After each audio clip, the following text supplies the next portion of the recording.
मी सन्माननीय राजसाहेबांना नम्र विनंती करेन की त्यांनी छत्रपती शिवराय यांना पुष्पहार अर्पण करावा।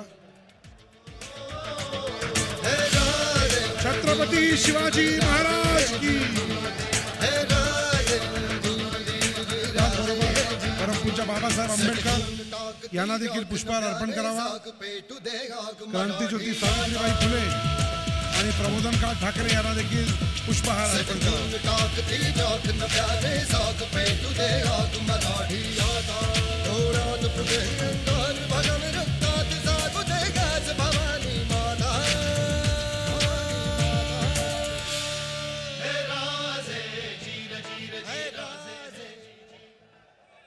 मी जितू पाटील आणि सन्मान्य गायकवाड यांना रायगड जिल्ह्यातर्फे सन्माननीय राजसाहेबांचं स्वागत करावं असं त्यांना मी सांगेन।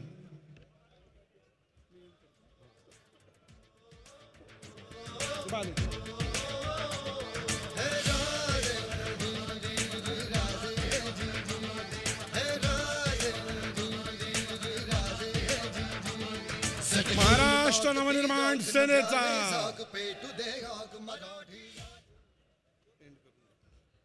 काळजी नसावी, लगेच आटोपतं घेणार आहे, कारण तुमच्या इतकाच राजसाहेबांच्या मुखातील अंगार ऐकण्याकरता आम्ही सर्वजण वाट बघत आहोत।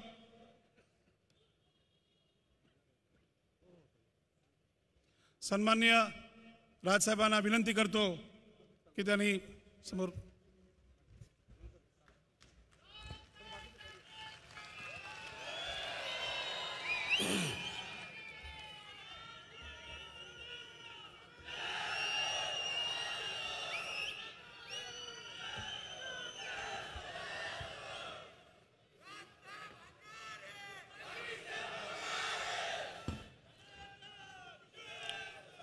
जमलेल्या माझ्या तमाम मराठी बांधवांनो, भगिनींनो आणि मातांनो,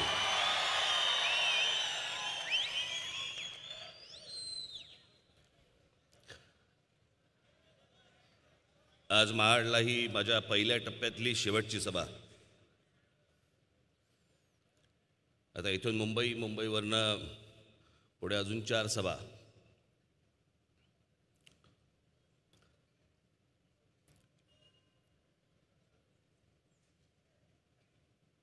काय पाहिल्या बिल्या की नाही सभा?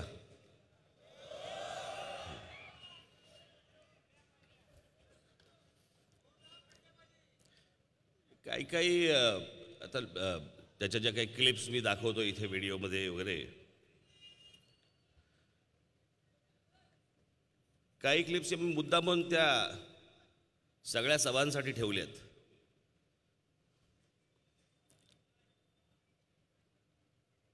आणि याचं कारण मी माझ्या पहिल्या सभेमध्ये मी सांगितलं होतं की ते तुमच्या ते व्हॉट्सॲपवरती येतात ना, बघतान पुढे ढकलता, बघतान पुढे ढकलता, बघतान पुढे ढकलता, रोज एवढ्या गोष्टी त्याच्या तुमच्या समोर डोळ्यासमोर पडत असतात की तुम्ही मागच्या त्या सगळ्या गोष्टी विसरून जात असतो आपण माणूस। आणि निवडणुकीचं मतदान होईपर्यंत तुम्ही त्या गोष्टी विसरू नयेत, तो स्क्रू बरोबर सतत फिट व्हावा आतमध्ये आणि तो विचार करत तुम्ही तो मतदानाला जावं।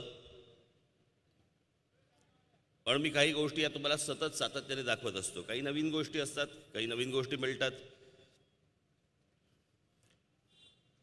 मला आता कळलं की त्या इंटरनेटवरती अनेक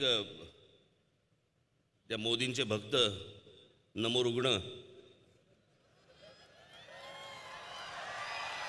2014ला बघा, 2014ला वाटेल त्या खोट्या बातम्या, वाटेल त्या गोष्टी गेली 5 वर्ष नुसते आपले ते ढकलतायत।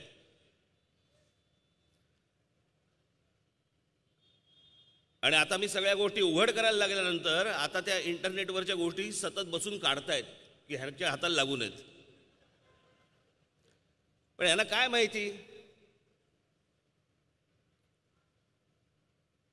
हे आम्ही आत्ता काढायला सुरुवात केली, आम्ही झाले 6 महिने काढतोय।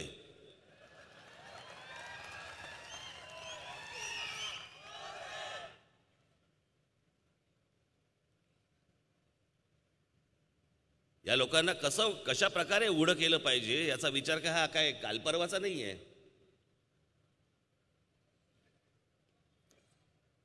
खरं तर मी आत्ता मध्यंतरी मागे ज्यावेळेला महानगरपालिकेच्या निवडणुका झाल्या त्यावेळेला मी एक 4च सभा घेऊ शकलो होतो त्यावेळेला. आणि त्यावेळेला नाशिकमध्ये जी काही कामं झाली, जी काही केली होती, त्याचं प्रेझेंटेशन मी अशा प्रकारे मी लोकांसमोर दाखवलं होतं. खरं तर तेव्हाच माझ्या मनामध्ये सुरू झालं होतं ते की या प्रकारचं कॅम्पेन करणं गरजेचं आहे. आणि हे का आवश्यक आहे, याच्या पुढे तुमच्या समोर येणारे जे कोणी राजकारणी लोक असतील, जे कोणी पुढारी असतील, ते याच्या पुढे तुमच्याशी खोटं बोलणार नाहीत, तुम्हाला खोटी स्वप्न दाखवणार नाहीत. कारण जर खोटं बोलले, खोटी स्वप्न दाखवली, 5 वर्षानंतर आहे इथे ते.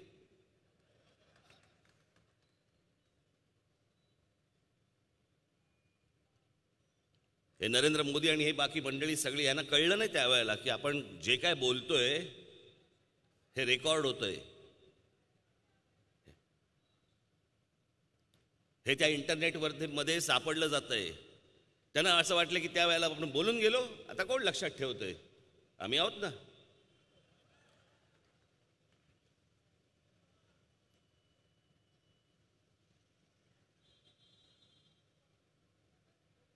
म्हणून या सगळ्या गोष्टी तुम्ही लक्षात ठेवणं गरजेचं असतं. रोजच्या रोज काहीतरी आपलं नवीन नवीन बघतोय म्हणून अगोदरच्या गोष्टी विसरून जायच्या. तुम्ही हे विसरून जाता म्हणून हे आत्तापर्यंतचे पुढारी आणि राजकारणी तुम्हाला फसवत आले. माझ्याकडे मध्यंतरी आपल्या कोकणातली लोक आली होती नाणार प्रकल्पाच्या संदर्भातले.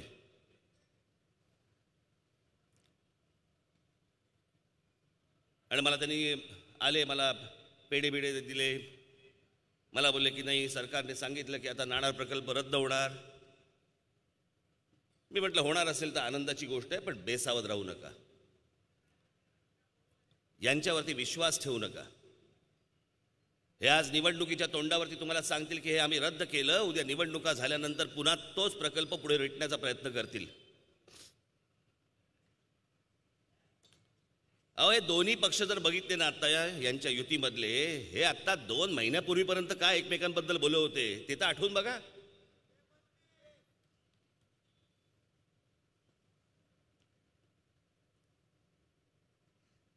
भारतीय जनता पक्ष आणि शिवसेना ज्या प्रकारे एकमेकांना शिव्या घालत होते, अनेकांना असं वाटलं होतं की नाही यांची युती आता होणार नाही. कारण खोट्या डरकाळ्या तर तशाच फोडल्या होत्या. मी तेव्हापासून ह्यांना सगळ्यांना सांगत होतो, मी म्हटलं बघा योग्य वेळेला युती करतील, दोघेही लाचार आहेत.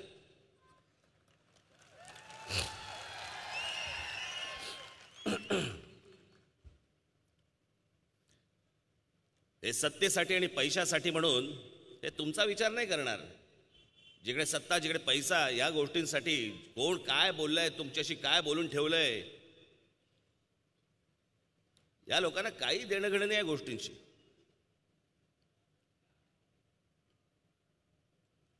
आज ही 17वी लोकसभेची निवडणूक आहे.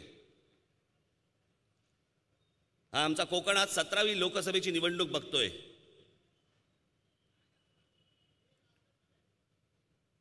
या आपल्या कोकणाची जर समजा क्षमता म्हणून जर समजा बघितली, कोकण कुठच्या कुठे असायला पाहिजे होतं. मी माझी इथे मागे एकदा कुठेतरी खेडला का चिपळूणला माझी सभा झाली होती, त्यावेळेला मी सांगितलं होतं एकदा कधीतरी जाऊन केरळ बघून या, आपल्या कोकणासारखंच आहे. पण अख्खं राज्य हे कशावरती चालू आहे, तर फक्त टुरिझमवरती चालू आहे. बाकी इतर सगळ्या गोष्टी असतील, पण टुरिझम हा त्यांचा मेन महत्वाचा भाग आहे.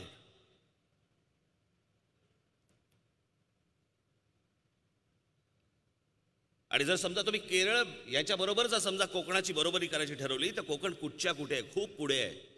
निसर्गाच्या दृष्टिकोनातनं खूप पुढे. इथे काय व्हायला पाहिजे होतं. हे एवढे आमदार आजपर्यंत निवडून आले, एवढे खासदार निवडून आले, दिल्लीत गेले, अभ्यासाच्या नावाखाली परदेश दौरे करून आले. कोकणात काय बदललं? नुसते रस्ते होणं म्हणजे नुसती प्रगती नाही.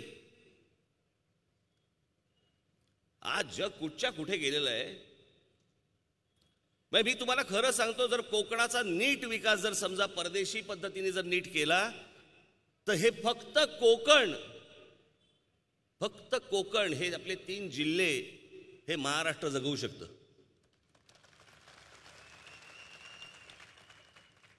इतकी ताकद आहे.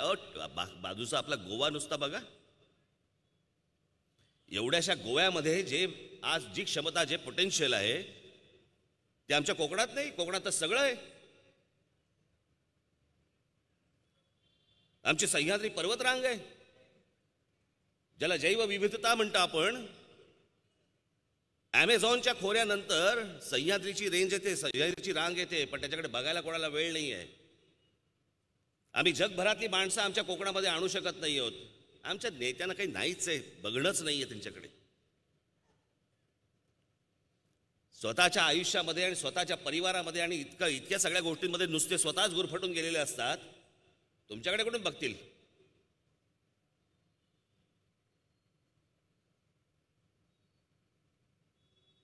आणि त्याच्यात जर समजा अशा परिस्थितीमध्ये जर समजा ही नरेंद्र मोदींसारखी जर माणसं जर समजा सत्तेवरती बसली असतील तर मग बघायलाच नको, सोने पे सुहागा.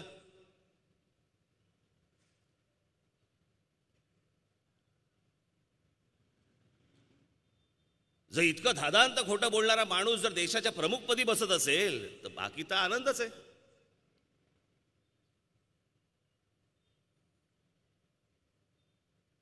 गेली 5 वर्ष फक्त हा देश 2 माणसं चालवत आहेत. मध्ये मध्ये वेळ मिळाला तर जेटलीना बोलवतात.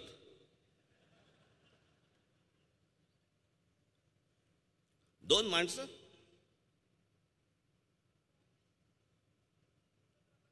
या एका माणसाला, नरेंद्र मोदी या माणसाला एके दिवशी एक झटका आला आणि या माणसाने या देशातल्या नोटा बंद करून टाकल्या एके रात्री.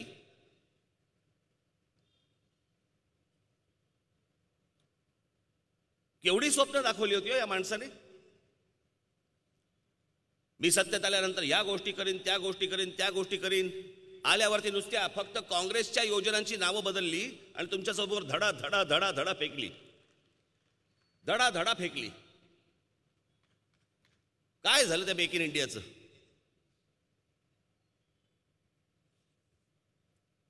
मला आजही आठवतं, या कोकणामध्ये मी एकदा चिपळूणला होतो आणि त्या मुंबईमध्ये काहीतरी मेक इन इंडियाचं काहीतरी मोठं अशी एक्झिबिशन वगैरे काहीतरी भरवलं होतं अगोदर. आणि मग त्याच्यामध्ये मला 2 माणसं इथली आपली कोकणातली, मला असं वाटतं चिपळूणमधली भेटतील ती मला मुंबईला. त्यावेळेला मला येऊन भेटली. कसे फसवतात बघा बाबांनो. ते 2 जण आले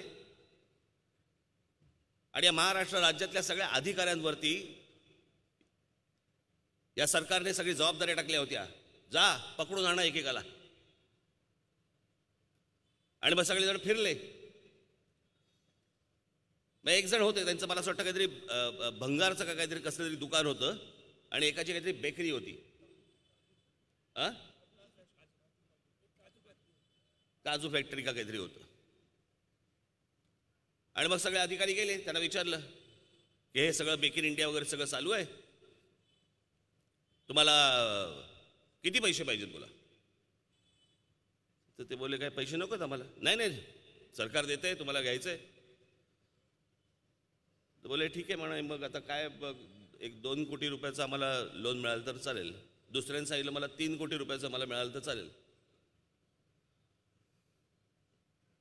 बाबांनो, त्यांचा ज्यावेळेला MOU तयार केला गेला त्यावेळेला एकाच्या नावाने 200 कोटीचं लोन मागितलं गेलं आणि दुसऱ्याच्या नावाने 400 कोटीचं लोन मागितलं गेलं. असे आकडे फुगवले आणि सरकारने तुमच्यासमोर आदळले की बघा इतक्या लोकांनी MOU केले, लाखो कोटी रुपयांचे MOU झाले. हे मेक इन इंडिया. काय झालं त्या मेक इन इंडियाचं?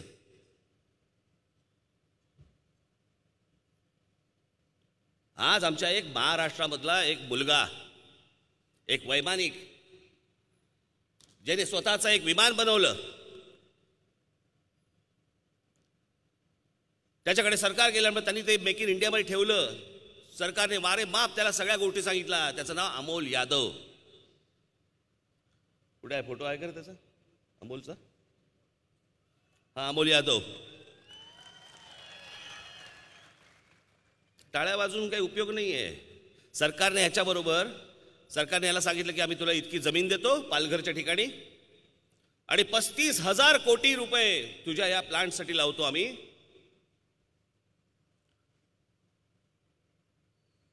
याला गेल्या 3 वर्ष सगळ्या अधिकाऱ्यांनी हा वन भटकतोय, फिरतोय आणि आज अमोलची परिस्थिती आता अशी आहे की तो आता भारत सोडून अमेरिकेला निघून चाललाय आणि तिकडे एका विमान कंपनी बरोबर तो करार करण्याचं चालू आहे त्याचं. तो म्हणतो इथे नको बाबा, हे मेक इन इंडिया वगैरे मला ह्याच्यातनं काही नाही घडू शकत, काही होऊ नाही शकत. हे आपल्या देशातलं एक ताजं उदाहरण. हे बघा, स्वदेशी विमानाचा प्रकल्प अमेरिकेत जाणार.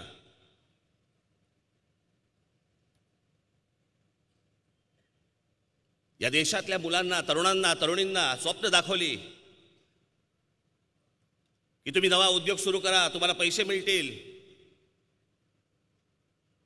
सगळे खोटे स्टॉल्स उभे केले गेले, सगळे तुमच्या बँकांचे, आणि त्यांना कोणा काय सांगितलंच नाहीये. बस आपली तिकडे मुलं गेली, त्यांनी आपले त्यांचे फॉर्म भरले, सगळ्या गोष्टी केल्या. इतकी हरहुन्नर मुलं आज आपल्या देशामध्ये, महाराष्ट्रामध्ये आहेत.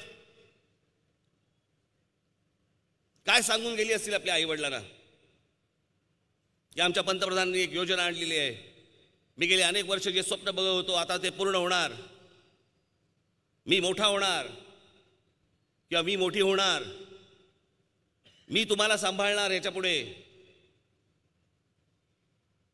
आणि या लोकांनी त्या सगळ्या तरुणांचा, त्या सर्व तरुणींचा स्वप्नांचा चक्काचूर करून टाकला. काही घडलं नाही पुढे. त्या मेक इन इंडियाचाही काही घडलं नाही, त्या स्टार्टअप इंडियाचाही काही घडलं नाही. ह्याला काय नक्की काय घडवायचं होतं?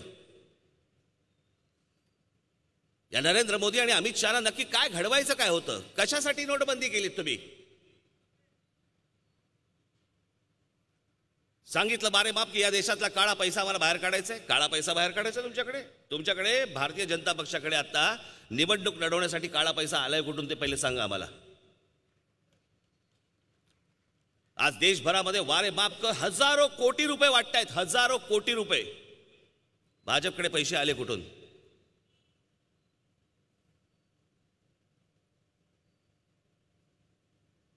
नोटबंदी.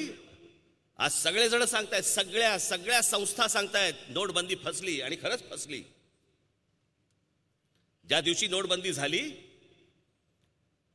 8 नोव्हेंबरला यूट्यूबवरती जा आणि माझं 19 नोव्हेंबरचं माझं भाषण ऐका. 10 दिवसानंतर मी बोललो होतो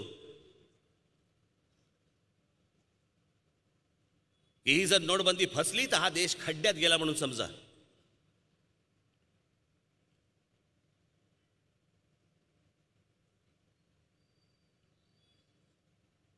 या नोटबंदीचा निर्णय घेताना या देशाची सर्वोच्च bank RBI, reserve bank of India, याच्या गव्हर्नरला माहीत नाही,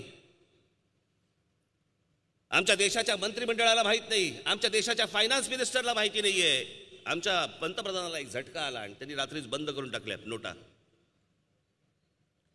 सगळेजण रांगेमध्ये उभे, नोटा बदलतायत. काय या देशावरती आलं? सकाळी उठतायत आणि लोक रांगेमध्ये उभे राहत आहेत. या रांगेमध्ये उभे राहून साधारणपणे 100-125 माणसं रांगेत ठार गेली ती, त्यांचं निधन झालं. या एका माणसाच्या झटक्यामुळे.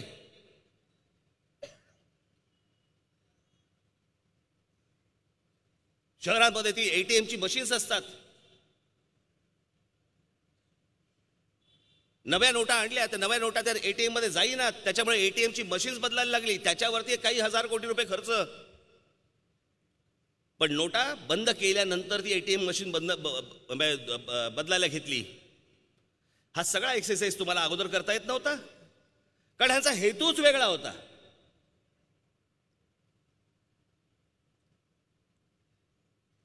याला काय साध्य करायचं होतंय हे आता कळतंय.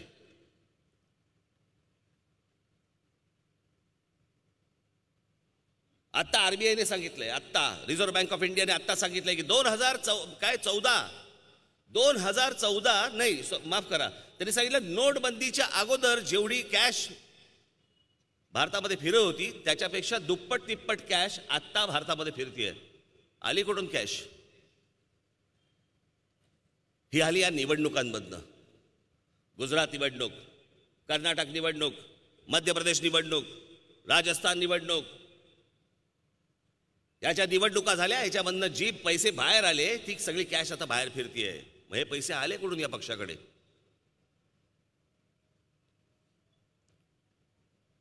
आणि सगळेजण सांगतात नोटबंदी फसली.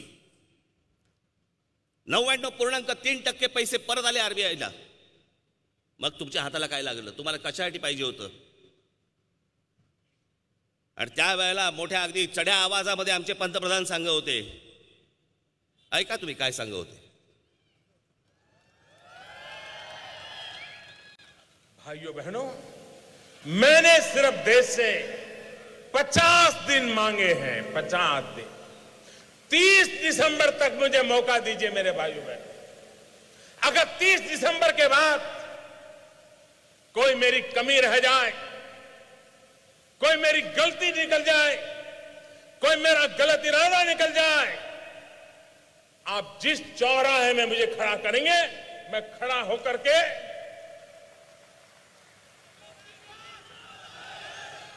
देश जो सजा करेगा वो सजा भुगतने के लिए तैयार हूं. आता नरेंद्र मोदींनी सांगायचं आहे चौक कुठला तो.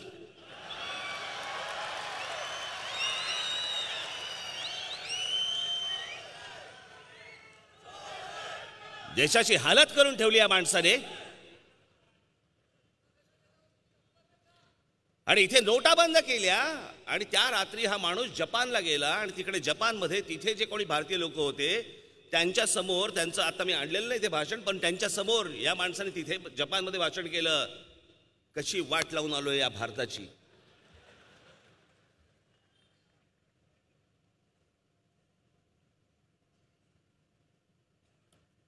हा काय देऊ शकणार माणूस? एक योजना नाही पूर्ण करता आली, एक गोष्ट नाही पूर्ण करता आली, सुरुवात नाही करता आली. त्या दिवशी मी बोललो ना, बिहारमध्ये सांगितलं एका आठवड्यामध्ये 8.5 लाख संडास बांधले बोलले. एका आठवड्यात 8.5 लाख संडास म्हणजे साधारणपणे आम्ही त्याचा आकडा काढला म्हणजे मिनिटाला 34 संडास म्हणजे सेकंदाला 7 संडास. मी त्या दिवशी माझ्या भाषणात म्हटलं की इतक्या लवकर साली होत पण नाही, इतक्या लवकर यांनी संडास बांधले.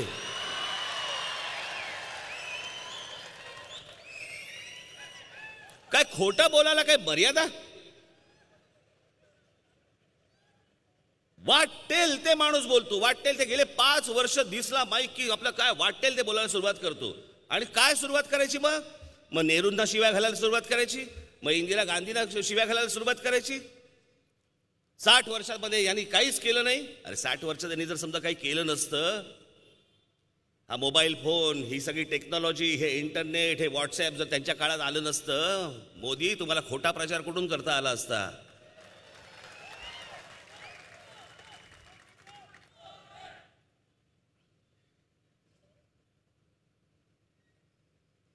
मी त्या दिवशी तुम्हाला ते एका विदर्भातल्या एका गावाबद्दल मी माझ्या भाषणामध्ये सांगितलं, हरिसालबद्दल. डिजिटल गाव म्हणे. तिथल्या नागरिकांना माहितीही नाही काय चाललंय. हे ज्या वेळेला पंतप्रधान झाले त्याच्यानंतर एक म्हणे फतवा काढला यांनी, नरेंद्र मोदीने एक फतवा काढला की या देशातल्या प्रत्येक खासदारांनी एक गाव दत्तक घ्यायचं. प्रत्येक खासदाराने एक गाव दत्तक घ्यायचं आणि ते स्वतःचा जो तुमचा काय तो खासदार फंड असतो त्या खासदार फंडामधनं ते गाव व्यवस्थित चांगलं नीट करायचं. आठवते ही योजना तुम्हाला? आपण आता नरेंद्र मोदींनी जे दत्तक गाव घेतलं ना ते बघूया.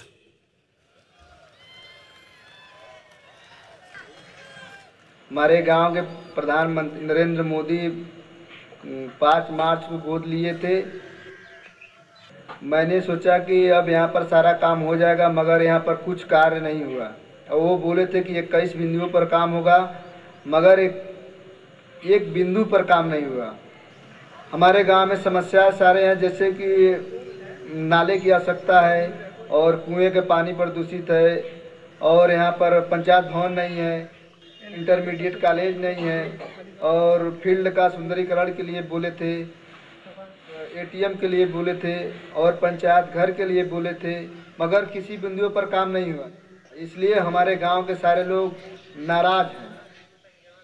एक बार गांव में जो गोद नामक नाम पर जाने जाते थे, खुशहाली गांव में उठी कि हमारे गांव में विकास हो, लेकिन विकास में बहुत से अड़चने हैं, नहीं हो पाई है। इसमें नाला की व्यवस्था नहीं हो पाई है। लोग ठेगुनी भर पानी में लोग आते जाते हैं, कीचड़ में आते जाते हैं। अभी तक नाला वैसे ही पड़ा हुआ है, नहीं बना। नाला नहीं लगल बाटला, मोदी गोद ले ले बाहन, कोनो चीज का सिस्टम नहीं बाटला। गांव भरे के तो आगेपुर में कहीं नाला भी नहीं लगल बा। ए नाला में इतना कचड़ा बा, इतना बा कि जनता आवता है, मच्छर काटता, हिल्ला में कचड़ा में सब आवता जाता। सड़क का पानी कुआं में चल जाता है, वह कुआं का पानी जनता उठा के पियाता, ते बीमारी का घर बा। हे नरेंद्र मोदींनी दत्तक घेतलेलं गाव, स्वतः जे दत्तक घेतलंय गाव, त्या गावाकडे हा माणूस पाहू शकला नाही, तो तुमच्याकडे बघणार। त्यांना वाटलं नाही की आपण ज्या थापा मारतोय ते लोक बघायला जातील, टुरिझम पॉइंट होईल तो एक। लक्षात नाही आलं त्यांच्या। आता कळतंय त्यांना की आपण बोललोय काय काय बोललो होतो, आणि या सगळ्या गोष्टींकडे आपण दुर्लक्ष केलं। या गावांची परिस्थिती तशी। लोकांच्या नोकऱ्या गेल्या नोटबंदीमुळे, जीएसटीमुळे। जवळपास या नुसत्या नोटबंदीमुळे कळलेल्याप्रमाणे, अधिकृत आकड्यांप्रमाणे काहीतरी 4.5 का 5 कोटी लोकांचे नोकऱ्या गेल्या। 4.5 का 5 कोटी, 4.5 का 5 कोटी कशाला म्हणतात तो? घरामध्ये 4 माणसं जर समजा आपण पकडली, साधारणपणे 20 कोटी या देशाची 1.25 कोटी लोकसंख्या आहे, त्यातली 20 कोटी लोकांच्या घरामध्ये काय? काही नाही। एका माणसाने निर्णय घेतला आणि इतक्या लोकांच्या नोकऱ्या गेल्या। बाकी अनधिकृत आकडा आपल्याकडे नाहीच आहे। म्हणजे एखाद्या गाडीवरती समजा 4 पोरं असतील, त्याच्यातली 2 कमी केली, एखाद्या दुकानामधली 6 माणसं असतील, त्यातली 2 कमी केली, तो आकडा नाहीच आहे। आणि हे सगळे विषय जेवढे आहेत ना, हे सगळे विषय टेलिव्हिजन चॅनल्स बंद करून टाकले, दाबून टाकली, वर्तमानपत्र बंद करून टाकली, पत्रकारांना बंद करून टाकले। तुमच्यापर्यंत आकडे पोहोचवायचेच नाहीत।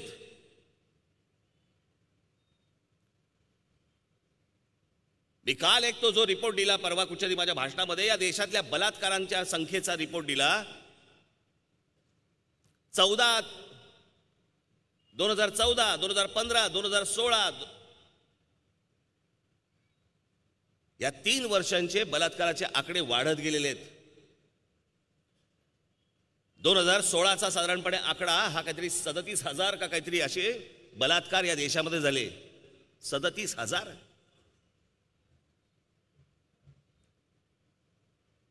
पुढे शोधतोय आम्ही। नंतर लक्षात आलं की 2017, 2018 याच्यामध्ये या देशामध्ये गुन्हे किती घडले, या देशामध्ये बलात्कार किती झाले, या देशामध्ये बेरोजगारी किती वाढली, याचे आकडे जे सरकार दरवर्षी देतं, हे आकडे या सरकारने दाबून टाकले, बंद करून टाकले। तुमच्यापर्यंत पोहोचवायचेच नाहीत।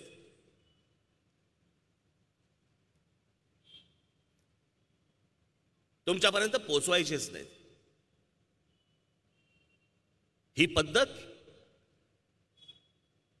1930, 31, 32च्या या नंतरच्या काळामध्ये, ॲडॉल्फ हिटलरच्या काळामध्ये होती की वर्तमानपत्र बंद करून टाकायची। त्यावेळेला काही टेलिव्हिजन चॅनल्स नव्हती, पण लोकांपर्यंत, जनतेपर्यंत ही आकडेवारी पोहोचवायचीच नाही। गोष्ट ती खरी गोष्ट पोहोचवायचीच नाही, सगळ्या खोट्या गोष्टी तुमच्यापर्यंत पोहोचवायच्या। हे सगळं तंत्र या नरेंद्र मोदींनी इथे आणलं। पण त्याच्या एक लक्षात नाही आलं की या देशामध्ये एक सोशल मीडिया नावाचा पण एक जगामध्ये काहीतरी नवीन गोष्ट आली, जी लोकांना मोबाईल फोनवरती दिसते, जो मोबाईल फोन त्यांच्या बरोबर असतो। आणि त्याच्यातनं या सगळ्या गोष्टी उघड होत गेल्या. एवढी वारेमाप स्वप्न या माणसाने दाखवली. काय तर म्हणे नोटबंदी आणि या सगळ्या गोष्टीनंतर आम्ही देश म्हणे कॅशलेस करणार. कॅशलेस जी तुम्ही आता माणसं फोडताय निवडणुकीत, काँग्रेसची, राष्ट्रवादीची, इकडची तिकडची ही जी माणसं फोडतायत, कुठून कार्ड स्वाईप करता?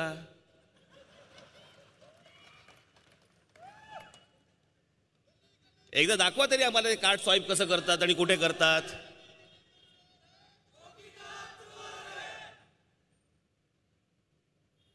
कॅशलेस. याच नरेंद्र मोदींनी कॅशलेस गाव पहिलं जाहीर केलं की या गावामध्ये सगळे व्यवहार हे कॅशलेस होतात. असं जे पहिलं गाव जे जाहीर केलं ते आपल्या वसईमधलं त्या पालघरमधलं ना, पालघरमधलं धसई गाव. हे कॅशलेसचं धसई गाव हे जे पहिलं नरेंद्र मोदींनी जाहीर केलं होतं, त्या कॅशलेस गावाची परिस्थिती बघा. हे गाव आहे भारतातलं पहिलं कॅशलेस गाव असं मार्केटिंग करण्यात आलेलं ठाणे जिल्ह्यातलं मुरबाड तालुक्यातलं धसई गाव. देशातलं 100% कॅशलेस झालेलं पहिलं गाव असा दावा धसई बद्दल मोदी सरकारनं केला होता. पण कॅशलेस बाबत धसईकर काय म्हणतायत तुम्हीच ऐका. आम्ही रोखीनेच व्यवहार करतो. 400-500 रुपयाचे असं रोखीनेच व्यवहार होतात. कॅशलेस म्हणजे झाले का? कॅशलेस चालतच नाही. 5% नाही, 100% विदाउट कॅशलेस असतं. तुझ्या बँकेत अकाउंट आहे का? नाही. मग आता तुम्ही जे सामान घेतला ते सामान पैसे देऊन घेतलं का क्रेडिट कार्डने घेतलं? पैशातून घेतलं. हो का? कॅशलेस म्हणजे काय हे तुम्हाला माहिती आहे का? धसई गावात एकच राष्ट्रीयकृत बँक आणि एकच जिल्हा बँक आहे. पण बहुसंख्य लोकांकडे बँक खातीच नाहीत, त्यामुळे ATM कार्डही नाहीत. साहजिकच सारे व्यवहार रोखीनं करायची वेळ देशातलं पहिलं कॅशलेस गाव असं सांगितल्या जाणाऱ्या धसईतल्या ग्रामस्थांवर आली आहे. बातमी खोटी ठरली आणि फेल ठरला दसई परिसर. आणि 1% बी असा कॅशलेस झाला नाही. हे लोकांनी राजकीय पक्षांनी त्याचा फायदा घेतला. सामान्य शेतकरी हे आजूबाजूचा खेडेपाड्याचा वाड्यांचा जे लोक चालतात ते लोकांचा कॅशलेस बँकमध्ये त्यांच्या अकाउंटमध्ये पैसे काही नसतात. मजुरी करणार लोक आहे, त्यामुळे कॅशलेस झालेला नाही. जी परिस्थिती हरिसालची तशीच परिस्थिती देशातलं पहिलं कॅशलेस गाव म्हणून जाहिरात करण्यात आलेल्या धसई गावाची. या गावाची परिस्थिती पाहता कॅशलेस इंडियाचा मोदी सरकारचा कारभार म्हणजे दिव्याखाली अंधार असंच म्हणावंसं वाटतं. फैयाज शेख, साम टीव्ही, मुरबाड.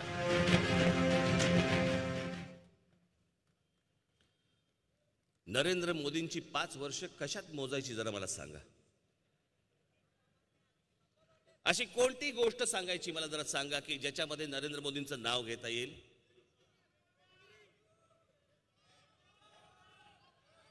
आणि या सगळ्या गोष्टींवरती कुठचंही उत्तर हा माणूस आत्ता या प्रचाराच्या दरम्यान देत नाहीये. कोणतीही गोष्ट नरेंद्र मोदी बोलायला तयार नाहीयेत. जेवढ्या म्हणून काही योजना या देशाला सांगितल्या, या देशातल्या तरुणांना आणि तरुणींना जी स्वप्न दाखवली त्याच्याबद्दल नरेंद्र मोदी काहीही बोलायला तयार नाहीयेत. फक्त एकच गोष्ट बोलतायत. पुलवामामध्ये झालेल्या जे शहीद जवान आहेत त्यांच्या नावाने मला मतं द्या. ज्यांनी एअर स्ट्राईक केला त्या पायलटच्या नावाने मला मतं द्या. जवानांच्या नावाने मतं मागायची वेळ आली आहे आमच्या पंतप्रधानावरती. याचं कारण दाखवण्यासारखं काही राहिलंच नाही, उरलंच नाही. त्यांना असं वाटलं की मी अशा काहीतरी गोष्टी करीन की ज्याच्यातनं भावनेला हात घालून मी लोकांना वाटेल की बाबा नाही नाही देश संकटात आहे. संकटात पाकिस्तानचा पंतप्रधान इम्रान खान सांगतो की नरेंद्र मोदी निवडून आले पाहिजेत. 1947 सालापासून त्या 2019 सालापर्यंत या देशामध्ये अनेक पंतप्रधान होऊन गेले, परंतु पाकिस्तानचा पंतप्रधान कधी बोलला नाही की आम्हाला भारताचा हा पंतप्रधान हवाय. कशासाठी हवाय? मॅच आहे.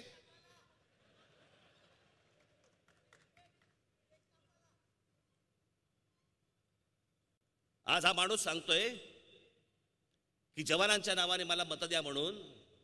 हेच नरेंद्र मोदी विमान फिरवून त्या नवाज शरीफकडे गेले होते वाढदिवसाचा केक भरवायला. त्याच्याकडे जाऊन बिर्याणी खाल्ली. व्हेजिटेरियन असेल.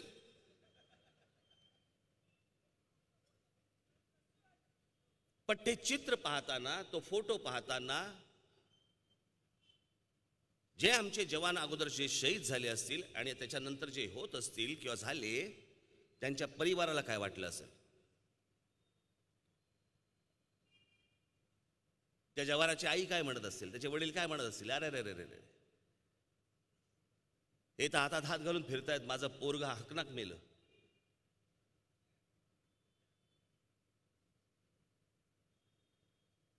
आज जे नरेंद्र मोदी अगोदरच्या सरकारला प्रश्न विचारत होते की RDX येतं कुठून आणि शस्त्र येतं कुठून, येतात कुठून, त्याच यांच्या काळामध्ये मी आता माझ्या पुढच्या माझ्याकडे आत्ता ते नाही आहे, नाही तर मी तुमच्यासमोर ते वाचून दाखवलं असतं. मी माझ्या एका मेळाव्यामध्ये मी वाचून दाखवलं होतं. मी ते पुढच्या मेळाव्यामध्ये मी पुढच्या माझ्या सभेमध्ये मी वाचून दाखवणार आहे. ते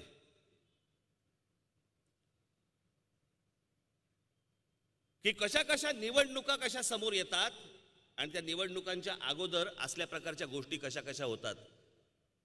जसं कुठचा तो पठाणकोटचा हल्ला झाला, तो पठाणकोटचा ज्या वेळेला हल्ला झाला त्याच्यानंतर लगेच कोणत्या निवडणुका होत्या. उरीचं ज्या वेळेला झालं त्याच्यानंतर कुठच्या होत्या. डोकलामचं ज्या वेळेला झालं त्यावेळेला कोणत्या निवडणुका होत्या. आणि आज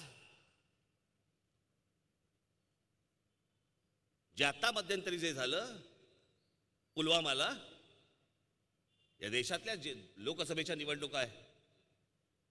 मी ही गोष्ट 4 वर्षापूर्वी बोललो होतो. 4 वर्षापूर्वी बोललो होतो की नरेंद्र मोदी निवडणुकीच्या तोंडावरती एखादी युद्ध सदृश परिस्थिती निर्माण करतील आणि ते कॅम्पेन म्हणून वापरतील, त्याचा वापर करतील.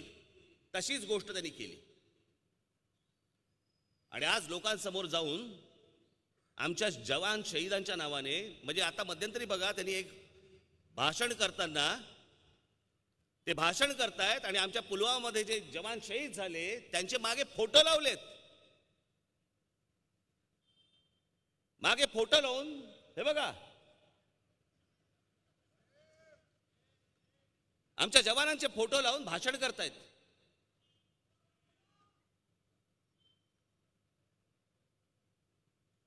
आणि आता एक आठवड्याभरापूर्वी महाराष्ट्रामध्ये आले होते आणि महाराष्ट्रामध्ये येऊन त्यांनी काय भाषण केलं मी हे मुद्दामून सगळ्या ठिकाणी ऐकवणार आहे. खास करून अख्ख्या सगळ्या माझ्या भाषणामध्ये ऐकवणार आहे.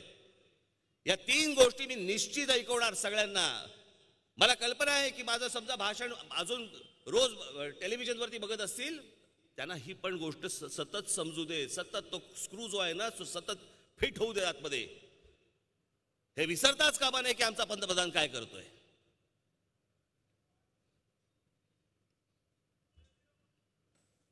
किसान मरे तो चुनाव का मुद्दा, लेकिन जवान मरे तो चुनाव का मुद्दा नहीं.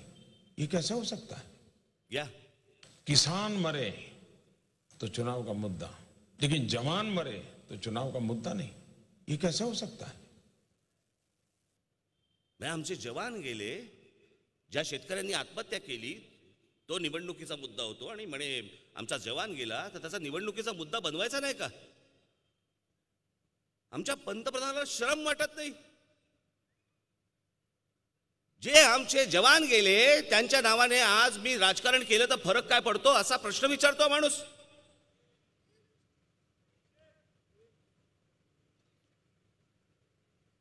आणि जाहीररित्या हा माणूस येऊन भाषणामध्ये सांगतो की पुलवामाच्या जवानांच्या नावाने मला मतदान करा म्हणून.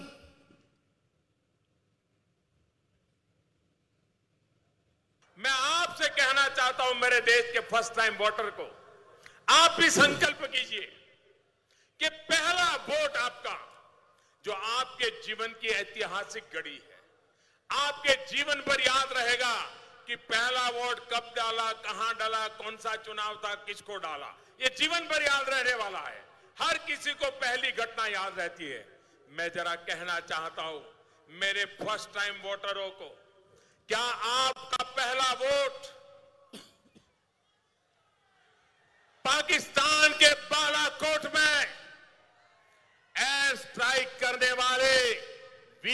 जवानों के नाम समर्पित हो सकता है क्या? मैं मेरे फर्स्ट टाइम वोटर से कहना चाहता हूं कि आपका पहला वोट पुलवामा में जो वीर शहीद हुए, उन वीर शहीदों के नाम आपका वोट समर्पित हो सकता है क्या?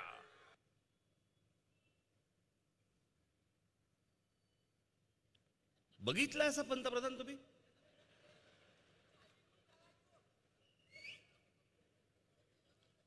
आमच्या अटलजींच्या वेळेला देखील कारगिल झालं होतं, पण आमच्या अटलजींनी त्याचा कधी बाजार नाही मांडला.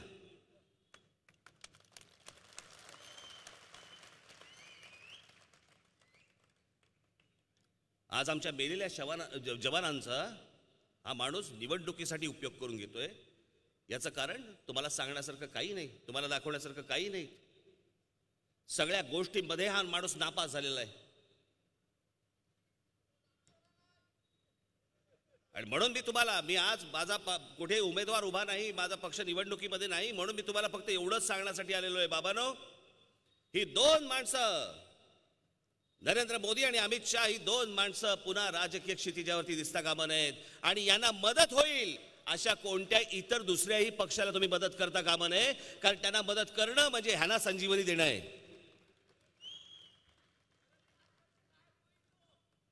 हे एकदा जाऊ दे संकट या देशावरचं. सगळ्या संस्था बंद करून टाकल्या या लोकांनी. या देशामधल्या सुप्रीम कोर्टाचे जजेस येऊन बाहेर सांगतात की लोकशाही वाचवा म्हणून. सुप्रीम कोर्टाचे जजेस येऊन सांगतात. या देशातल्या आरबीआय, रिझर्व्ह बँक ऑफ इंडियाचे 2 गव्हर्नर राजीनामे देऊन मोकळे होत आहेत की आम्ही त्यांचा दडपण अंगावरती नाही घेऊ शकत. असं भारताच्या इतिहासात आजपर्यंत कधी झालेलं नाहीये. बाबांनो, माझी तुम्हाला विनंती आहे की ही जी निवडणूक आहे ना, ही या देशामध्ये लोकशाही राहणार का हुकुमशाही येणार याच्यावरची ही निवडणूक आहे. आणि म्हणून यांना घालवण्यासाठी म्हणून तुम्हाला जे जे काही करता येईल, मी त्या दिवशी माझ्या गुढीपाडव्याच्या सभेमध्ये सांगितलं की ही निवडणूक अशी आहे, काळजावर दगड ठेवा. पण ही माणसं दिसता कामा नयेत, ही 2 माणसं दिसता कामा नयेत. याच्यासाठीचं मतदान तुमचं होणं गरजेचं आहे. आणि या 2 माणसांना संजीवनी मिळेल ज्या दुसऱ्या कुठच्या पक्षाकडनं, त्याही पक्षाला या वेळेला तुम्हाला बाजूलाच सारणं गरजेचं आहे.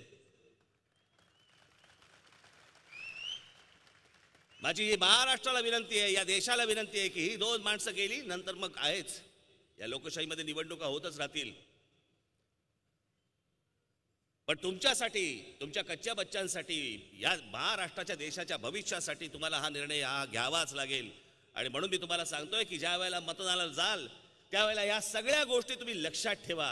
या सगळ्या गोष्टींचा विचार करून तेव्हा तुम्ही तसं मतदान करावं, एवढं सांगण्यासाठी म्हणून आज राज ठाकरे तुमच्या समोर आला. आज आपण इतक्या मोठ्या संख्येने इकडे सगळेजण हजर राहिला त्याबद्दल मी अत्यंत आपला आभारी आहे. धन्यवाद. जय हिंद, जय महाराष्ट्र.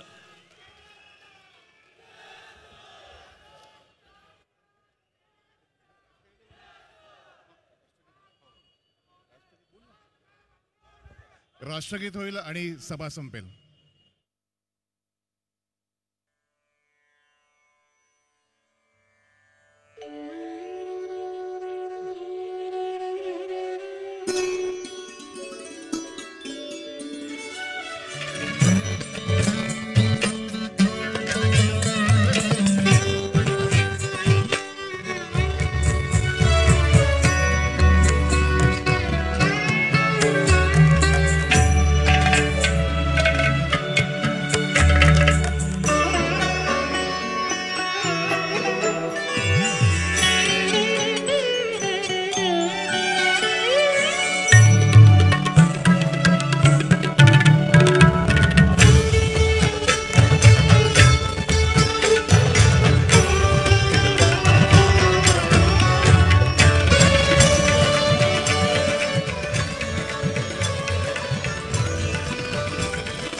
माझी सर्व बांधवांना विनंती आहे की इथे आलेल्या माता भगिनींना जाण्यासाठी सर्वप्रथम आपण वाट करून द्यावी. धन्यवाद.